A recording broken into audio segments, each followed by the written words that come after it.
What's going on, guys? Coach Joe here from the Strength Team. I'm going to show you a couple different band oscillation drills. So we use these a couple different ways.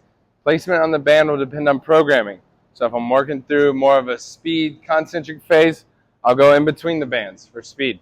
If I'm working more of an ISO phase, I'll go underneath and keep tension into the bands.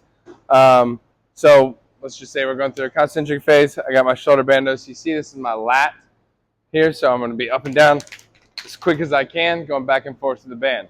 The more bands, the more whip, the more tension you're bringing back into it each time. If I'm going more ISO, I'm going to be up, hold, squeeze, and I'm into it as hard as I can, kind of a quasi-ISO drill. I'll take this down to different levels. So this would be my lat.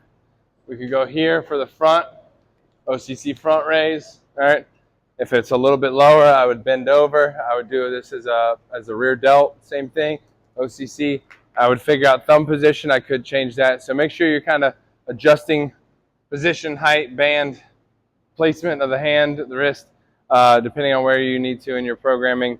But the easy setup, just across any rack, and make sure it's like a tight J hook instead of like a bail stop where there's going to be a big space in between. You want to make the band nice and tight so you can kind of vibrate back and forth off the band as quick as you can.